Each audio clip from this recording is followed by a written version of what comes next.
Hello, listeners. Welcome to yet another episode of Courage Talks. The special guest today is Nishath Moheb Usmani. She's the Chief of Partner Learning at KPMG India. More than 2 decades of experience in the corporate life. She's a strong supporter for diversity, inclusion, and transformational roles.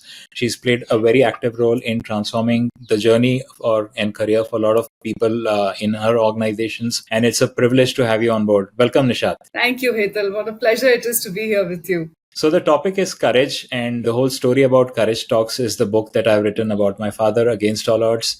And I realized that my father had a lot of stories of courage in his daily life, and the whole initiative or backstory about this podcast is to bring out facets of courage in people's daily life. Unlike many of the physical fitness enthusiasts which I've had on my previous podcast, the reason I was very keen to have you on board is in the corporate life, there are many more instances of courage which are not recognized as courage. Right? I mean, there might be achievements and accomplishments which the organizations might recognize, but day-to-day life, you would be coming across numerous scenarios where you need to take that critical decision. You don't know how to communicate those tough things to many people, and so on and so forth. What does courage mean to you? Once again, Hetal, it's such a pleasure to be talking on a topic that is so important in today's world, like courage. I'm reminded of what Brené Brown, one of our accomplished writers, academicians in today's world, talks about and her definition of courage. She says that courage starts with showing up and allowing ourselves to be seen. And I've really sort of, embraced this idea into my life. Showing up really is about being with your teams, being with your children, being with what is important and being there, and not sort of intellectually thinking about something or working sort of remotely on something that's of core importance. And also about being seen, allowing ourselves to be seen. So being vulnerable, being humble, being sort of open to knowing that you are not perfect and that you're capable of making mistakes. That to me is courage. But also courage brings along with it other facets like taking a decision when there's ambiguity.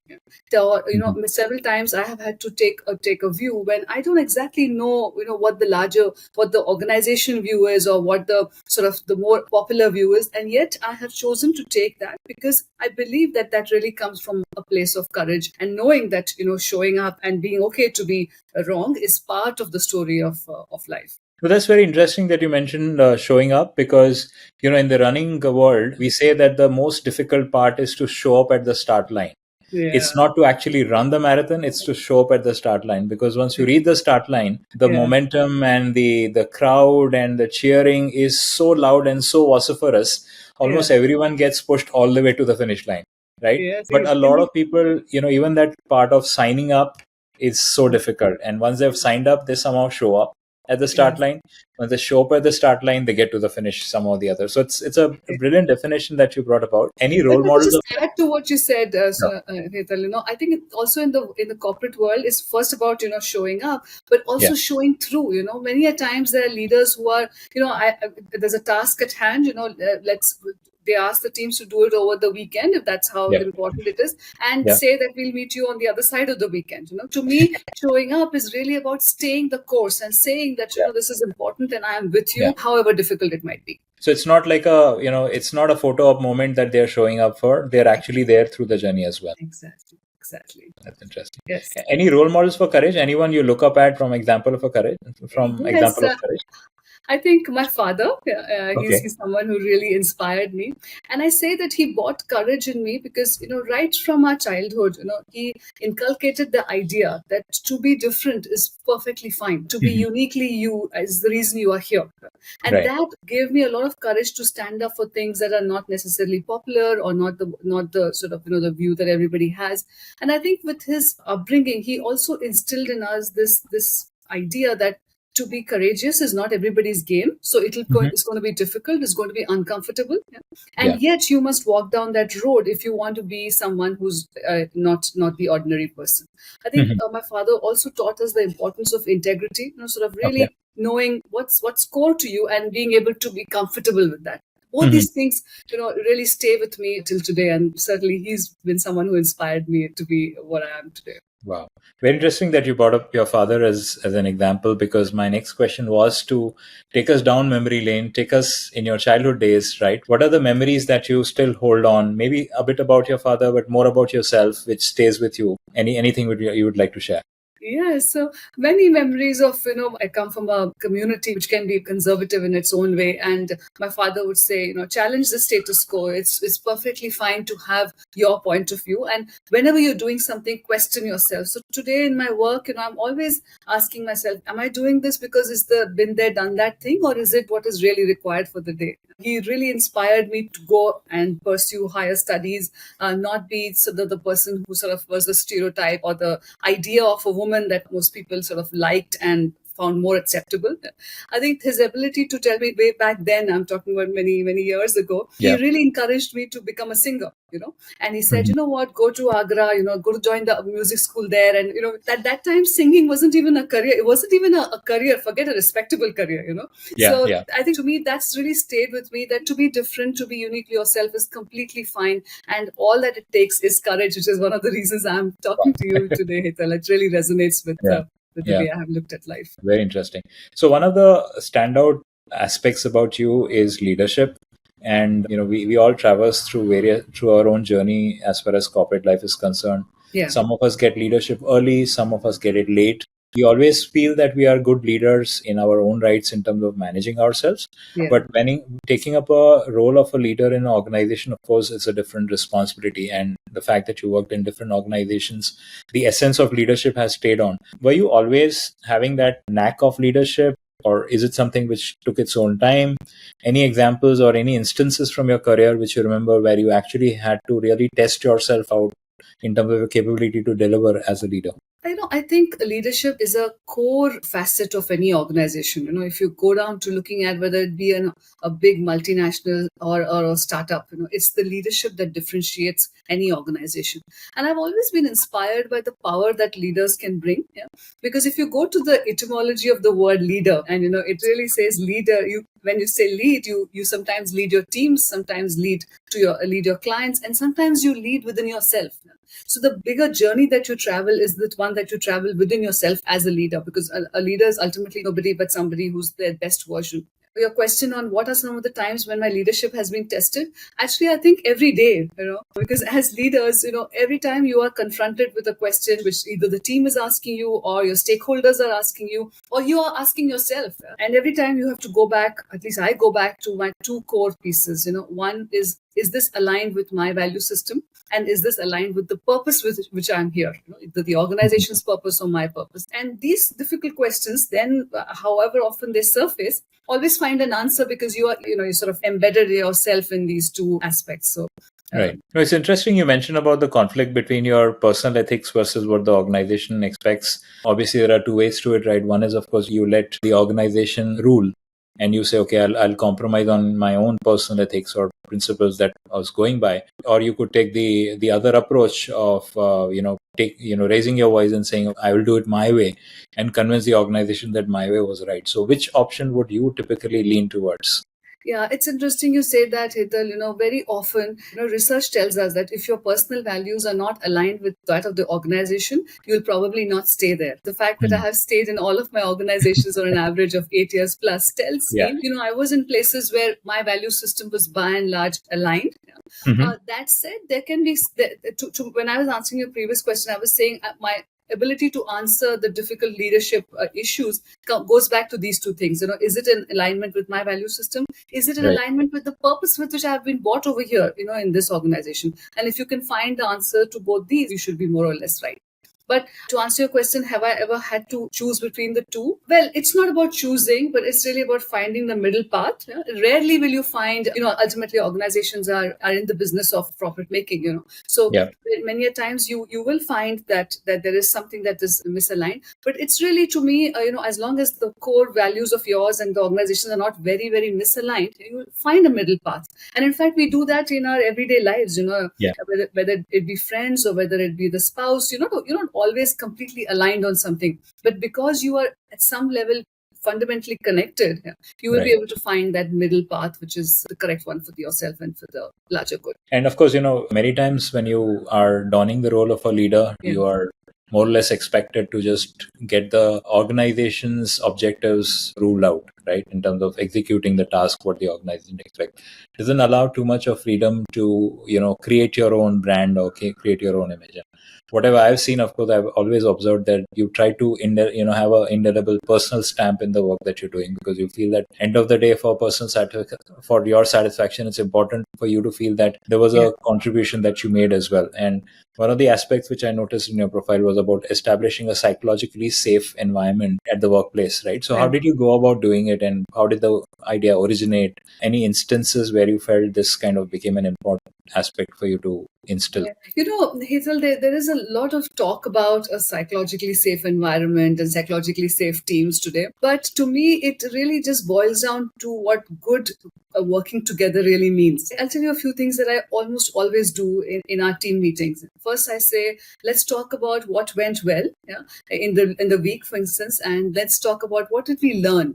Because what went well and what didn't go well is hardly the answer, because there's nothing like a mistake. I think in our work, there's nothing like a mistake. There's only learnings. Right? Yeah. So first things first, I encourage this idea that there are no mistakes, there are only learnings. Secondly, I always try to create an environment where dissent is okay. People can have a different point of view, and that's perfectly fine. And that, like I said, partly goes back to the way I was brought up, that, you can have a different point of view. I can have a different point of view, Hital, but yet we can completely work with each other, right? Mm-hmm. So I encourage dissent like on an ongoing basis. In fact, I'll start a call and say, this is what I think, but please, this is by no means the final one. What are you thinking? And every person who's quiet is also asked for a question. And I think the third thing I do very well is encourage communication, and at that, empathetic communication. So, I understand what you're saying. You're perhaps saying this. Have I summarized this well? Those are the ways in which you can make the other person feel that they are heard, and therefore encourage them to speak more. And I think when you put all these things together and, of course, layer it with a lot of fun, laughter, and some smiles, I kid you not, it's not possible to always have like a great fun environment where everybody's just joking and just hugging each other. That's not possible, really, because we do work that can make you quite uncomfortable, right? But if you can just have fun, you can smile a little, and these three things about encouraging dissent, ensuring that everybody has a voice, ensuring that everybody's seen and heard. I think that's what makes people feel very good. In fact, I was just speaking to a team member the other day, and she was telling me, everything that you ask of me is completely reasonable. And I thought in my head, okay, because many a times I'm not thinking like that. But what's important is it's perceived as something that is perfectly all right. And that's what makes for a great teamwork. Right, that's true. Any particular instance where you faced resistance in the organization, where your idea or opinion was not getting the way accepted, and how did you go around getting your way done? Then how much time do you have? I can, as much time as you want. I can tell you so many instances of resistance. I mean, simply because... Tell us one which really stays with you. Partly because, the kind of nature of work that we do, it is in the space of behavioral sciences, change, people management, talent development. These are things that where, each one can have a view, really. And so without naming the individual, I would say somebody very, very senior in the organization who didn't even see eye to eye with me, and in fact, the first meeting didn't even look in my direction, because, they just thought that this person doesn't really need that kind of recognition. What did I do against this resistance? 2-3 things. One, I really believe that there are two pieces that add to any a relationship. One is the value that you bring. The value that you bring in the work that you do, in the expertise that you have, the domain specialization that you have. That's one. And the second is the relationship itself, the way you do what you do. To me, this is a multiplication equation. Okay, if you don't have the value and you have the relationship, again, they multiply it and the answer is zero. If any one of them is zero, the ultimate product is a zero. But you have to if you have both of them in a number greater than zero, you will find that the resistance or the change or the acceptance just simply grows, because you bring the value and you bring the relationship or the human elements to what you're doing. And that's how really I've worked through every single relationship, Hital. And I've had many, many resistances, not just at work, but even at home, right? Even in the kind of societal roles that we play. Resistance is a very common thing. But to me, those are the two keys to making it happen. Right. Of course, as you mentioned on the personal front as well, coming from a conservative background, you've broken many glass ceilings. And I'm sure it would not have been easy to reach where you have. Any particular instances that you recollect where you really faced those tough situations? Anywhere where you had to muster a lot of courage to really speak your heart out and get your way through? I read somewhere, the glass ceiling has no meaning when you're building your own house. Yeah. So I That's a really good one. think that so many instances that one has faced. And by the way, I'm not saying I'm unique in facing them, because we are in a society, in a culture which is not completely accepting. And we are here talking about urban India. Let's not even go to rural India. But I think the challenges are very similar. The fact that society expects you to be in a certain way, whether be at home or the roles that you play, the fact that, it's not okay to be of a certain way and have a certain point of view or talk in a certain way. To answer your question, how have I dealt with it? I have really gone back to purpose, Hetal, and I believe that so strongly, because there was a time when my working itself was being questioned. Yeah? And it was not being questioned by some, aunt who was living elsewhere. It was really questioned by some very near and dear ones. Like, why Hmm. should you really work? Because look where they're coming from. There's a big part of society which believes that the place of a woman is in the house, to bring up the children, to nurture them, to look for their future. Nothing wrong with that. Yeah? Hmm. There is a perfectly acceptable view in that. That's what I always say. If that's what you think it is, it's perfectly fine. The only problem is I didn't believe in that. And now my challenge was to make the others believe in it. And to Hmm. do that, I just went back to my purpose. I said, I'm here to make a difference, to make an impact. And that's going to happen only when I do, A, B, C, D, E. So that's how I moved everybody to purpose. And I go back to the second thing. I went back to my purpose. And the second piece, right?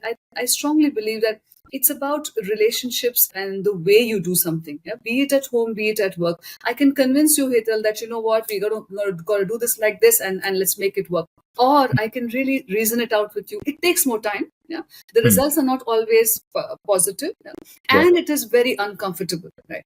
But Hmm. that said, if you work through these two ways, as saying, talking about your purpose and talking about why this is important for you in a relationship while you're building relationships, it almost always works.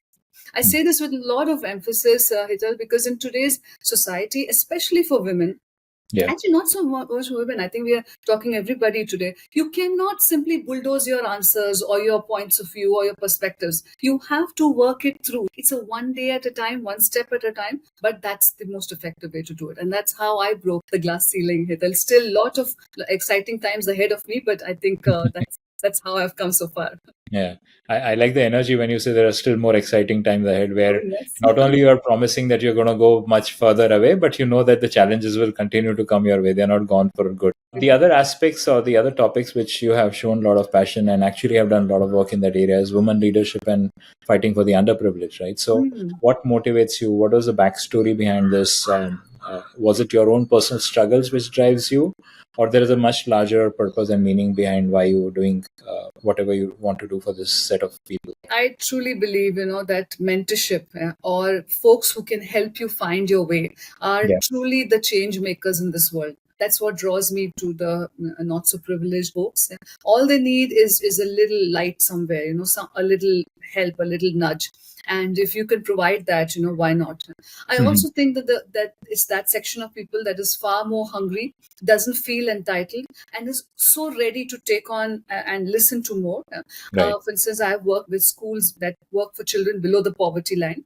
And I've seen the kind of hunger that the teachers have to learn new methodologies, for instance, yeah, or to learn how to deal with a difficult parent, or how to deal with different ways of, how to use technology in our ways of learning. Although, we're talking about places where sometimes even a mobile phone is hard to come by. I think those aspects really fascinate me. Yeah? There's a lot of fun and privilege in working with when you have everything with you. Yeah. So, for Right. instance, in organizations like ours, there's a lot of resources that we have, and yet there is something very, very energizing and in the space of learning when you can work where, for instance, I taught a set of leaders, test set of teachers, yeah, who were leaders also actually, but who Mhm. didn't have phones. So there was no way for me to communicate to them. Of course, they had no laptops or no machines, computers. So then how do you teach them? How do you teach someone like that? How do you encourage them to create collaboration? How do you bring Right. gamification of learning? I mean, these little things that you almost take for granted, you Yeah. have to revisit and re-ask yourself when you're dealing with a Hmm. different strata of society.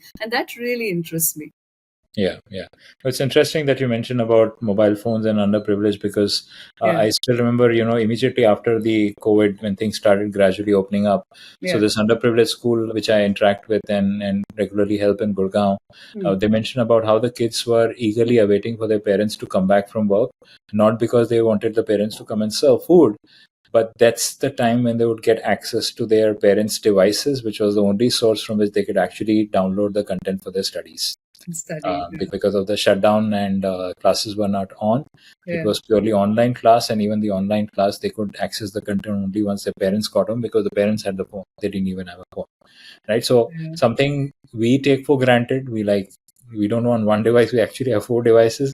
Yeah. They don't even have one device, and for that also they are willing to wait for that short period of time. So once you come across and you touch and feel people with that level of need and that level of lack of privileges, that's when you realize how privileged you are, and then you start redefining yourself and your role in the society. And then you're like, what a world I'm living in.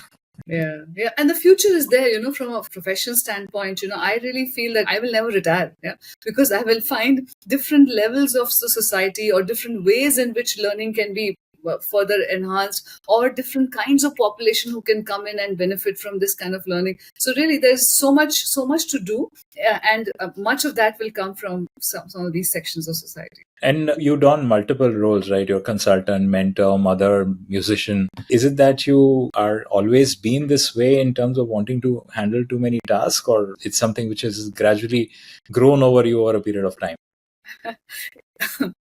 Hital, you're kind. So thank you. I know that these are roles, and there are others who play more roles than that. But I'm often asked this, that how do you find the time? Because, work is so all consuming, is how the general narrative is. Yeah. I really believe that that's not the case. Yeah. It is not a matter of time, but it's a matter of prioritization. Number one. Yeah. If you will prioritize something, you will do it. For instance, I have my music classes sometimes at 10 in the night. Wow. The only problem is with my spouse and the neighbors, perhaps. But, it is. And if you sing well, the neighbors will not complain. Okay, maybe that's why they're not complaining. But it's not a matter of, if you just prioritize it, if you just tell yourself that I'm going to get up or 10 in the night or 5 in the morning, whatever that time may be, you will find the time. I think that's number one. Number two, it's about knowing that you don't have to do it perfectly. So along the many things that I do, I am aware, and in fact I'm very acutely aware that perhaps I could do like 2 more things in that space. But I give myself the liberty to say it's okay. Yeah, I want to do multiple things. Some will be a little bit unfinished. I wrote a post on LinkedIn that not everything has to be a Taj Mahal.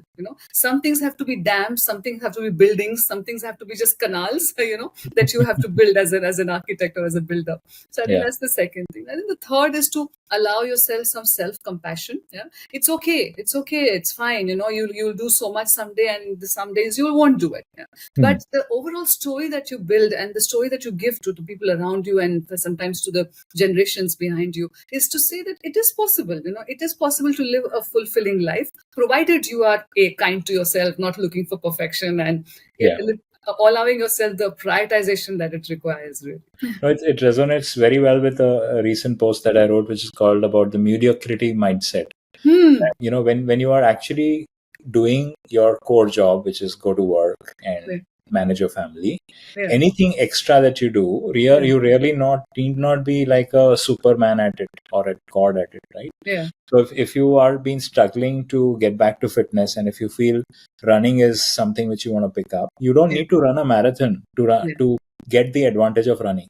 Doing a 5K or a 2K on a frequently regular basis and feeling happy at the end of the run gives you all the benefits which a marathon would ever give you. And so if you just sit and cry that, oh, I'm such an average runner that I can run only 5K and I don't run a marathon, probably you're going wrong. Indeed. Because the advantage, if you only need to do a marathon if you are really at that level where running marathon is the driving passion for you. But if you just want to get benefits of running, so similarly in your case for singing, you don't have to really become a background singer in Bollywood tomorrow. Then of course, the number of hours you spend might be a shortcoming, and it might be troubling you, and you need to lose sleep on that. But if it's just to derive the goodness of getting to sing the way you want to, when you want to, for whatever time you want to, I think you're doing your job well enough for that, right? And I think that's where the entire work-life balance goes for a toss, where people believe that work-life balance is giving equal importance to both the things at the same time. Exactly. But if you have an understanding spouse who agrees that if you're coming back late from work once in a while, that's okay. And if you have understanding boss who's okay to you taking a few extra personal breaks when you needed to, your balance is automatically achieved. You don't need to make both of them equally happy at the same time. which is physically impossible to do as well. Yeah. And I just want to add to that piece.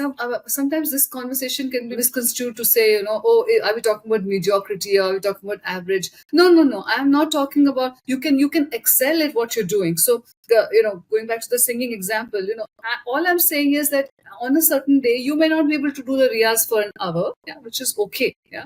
Tell yourself tomorrow you will do a little bit more. Yeah. The problem starts when you start saying that it's 1 hour or nothing. It's that performance or nothing. That's the piece. And believe you me, if you actually put that 1 hour every day for 3 months, you will actually be really, really good. As compared to someone else who likes to believe that you have to put X number of hours, but does that very inconsistently. Right. And that way you will just achieve what you were looking for. It's not true. too. And not many people might not be knowing, but you're actually pursuing PhD in women's leadership development as well, right? So how did the whole idea of doing a PhD at this age come about, and what's been the driving force for you? Yes. My PhD is on women leadership, something that I really resonate very deeply with. Why do women come up to a certain level and then just fall off bandwagon, so to speak? What are the enabling factors that we can create? And what if anything, are the things that organizations must be doing very proactively to ensure that, now I'm not talking about women in the workforce anymore. That's not exactly our problem, but women at senior leadership levels, which is really what will make the change, in the society. Because, to be able to bring some significant impact, you have to be at a certain level. This is the reality of our lives. So what's happening at that strata, and what can we really do to change the dynamics? That's really what my research is about. I'm very happy. I hope to complete it soon. And I think the differentiating factor there is I'm not talking about the barriers to leadership or women leadership, but the enablers, and what can one do at an individual level, at an organization level, and at a societal level to make this happen. So that's about my research. Really hope to close it Very soon. interesting. Very interesting. And of course, being a mother is not easy task. Anything which motherhood has taught you, any examples you would like to take about your children, about you as a mother, which stands out as something which you really feel proud about? Yes, I think so many really. Parenthood, really, not just motherhood. In fact, parenthood teaches you so much. Little things like listening to the unsaid, which we talk a lot about in today's corporate world. We really pick it up from, we do that by bringing up our children, isn't it? There's so many things that I say this over a phone line. I can tell my daughter is happy or sad because, it's listening to the unsaid. I think it's about making decisions which are not good in the short term, or at least are not viewed as good in the short term, but are actually good in the long term. It's also about knowing what curves and bends are coming up and preparing for it. As a leader, that's your primary responsibility. While the team is doing what's in the present, you really have to be that person watching out and saying what's coming next and what should we be preparing for in the long term. So I think these are some of the things I can go on and on, Hital, but really the idea of parenthood being something very akin to good leadership, and there's tons of research that talks about it too, is very close. And what I find very validating in some sense is that for the longest time, empathy was not a word that we were using in leadership. To be nice was not a word we were using. But today, all of those things, again, going back to what good parenthood looks like, are the things that good leadership is about. Many similarities one can draw. And I have learned a lot. I think, in fact, at some point of time, I'll probably write a book on how, if you can be a good parent, not mother, mind you, because I think both individuals play an equally important role. If you're a good parent, it in fact prepares you for many things in life and ensures success. Yeah, that's true. I'm sure. Yeah, I mean, as a parent, you learn much more about yourself and about life in general than what you'd have. So I always encourage people. I mean, people nowadays, right? A lot of couples are like, we don't want to have a baby. I'm like, you're missing out on an experience which you have to have, right? I mean, it'll give you a perspective of life which you would have never realized that, and that's always true as well.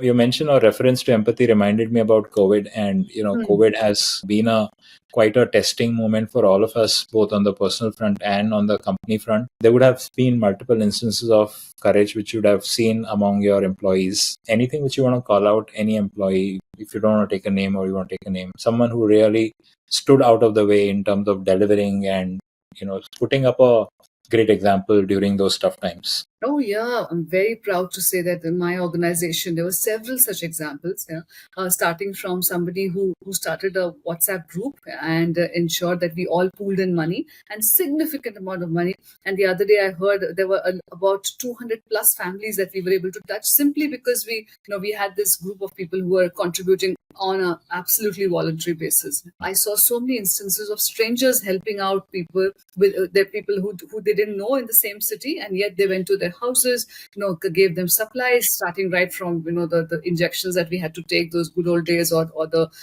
oxygen cylinders. So many instances we found people Mhm. from all kinds of support functions, people from all that they had to say was that I belong from this organization, and there was support that came from people far and wide. The way we came together in even the sadness of each other Yeah. was Yeah. so beautiful, and many instances really. Okay, now I have a small rapid fire round. I hope Oh, you're ready for it. oh my God. Okay. Yes. Leadership or mentorship, what excites you more? Mentorship. A book or a quote that inspires you every day? A quote is actually, it's hardly a quote, it's a lyric of one of Shakira's songs, and where she says, I won't give up, I won't give in, I'll try everything. So that's my favorite quote. And my favorite book is A Thousand Splendid Suns. Wow. Yeah. Khalid Hosseini. Yeah, Yes. it's a remarkable book, of course. That's true. One skill you feel every leader must have? Empathy. Very interesting. Coffee with a thought leader or a quiet book? Coffee with a thought leader, because I think conversations really help create connections, and connections really are about positivity and growth. So, yeah. Very interesting. If not in consulting, where do you think you would be today? A social worker or a journalist? Very interesting. You ever got a chance to dabble in that career at all? Well, journalism, I guess everybody who writes is a journalist in some way, but I haven't done anything more than that. Social work, I guess the work that I do with the underprivileged is kind of giving me a glimpse of that, although I know I haven't even touched the surface of it. But, Right. Finally, we read the section where the mic is flipped around. What is the question that you have for me? it'll tell us about one instance where you thought you could have shown courage, but you didn't. Where I could have shown courage, but I didn't. Yeah, I think there was a startup that I was working for, and we had to unfortunately lay off a person. We had to tell him that he's not going to continue further. It was not a financial decision. It was not that we were short of finance. It was purely a talent issue, and typically my first approach always is, if talent is lacking, then we can always give that chance for building up. The organization was not in favor of that kind of a talent build up. I mean, they didn't have the patience to actually go through that. And so I just carried along with the organization's decision. I didn't stand up and make a voice about it, because in a large organization, there are processes which would allow this to happen. In a startup, people are less ready to, be patient and allow the individual to actually demonstrate or build up that skill or expertise. I think that's one area or one instance where I thought that I should have actually stood up and said, okay, I'm taking personal responsibility for this individual to scale up and grow up, which unfortunately didn't happen. I think sometimes we let our personal prejudices determine our actions, and we tend to assume that the organization would not agree to our personal opinions, and we just go with the flow, and we feel that it's easier to just carry along with the organization decision rather than trying to wage a war, which would have probably been the case in this case. Yeah, so I think that's one instance which stays with me. I mean, And what's your learning therefore? I think the learning there is the fact that end of the day, what your conscience says is more important than what your company says. Companies will come and go, but your conscience will stay with you. You would rather be favoring your conscience and having a clear conscience on any decision and as you mentioned, right? I mean, you brought up this question, and that instance came to my mind. So that instance will stay with me. The company's gone long back, right? So Nice. I think that's a big learning as well. That's well said. Your conscience stays with you. Yeah, that's what you go to bed with. Yeah, that's what you go with the death with, right? I mean, it's going to stay with you till death, right? And yeah, I mean, when you have time for yourself, you reverberate on these actions and inactions in this case, which probably reminds you more about the option that you always had. No, but I think that's the reason I wanted to bring you on board, because I think in corporate life you face multiple such issues and situations, and based on the quantum of time available, you might or you might not want to spend that much time on that particular task and go ahead with it. But later on, of course, you feel that you put pressure on yourself, right? I mean, sometimes the pressures are self-driven rather than the organization. Thanks a lot, Nishath. Been fantastic having this discussion. Totally worth the wait that it took time for this episode to get recorded. And continue the phenomenal work that you're doing, and I hope you achieve even greater heights in the future. Thank you, Hital. I had a splendid time too, and wish you the very best with Courage Talks. We need more of this. Great. Thanks a lot. Thank you.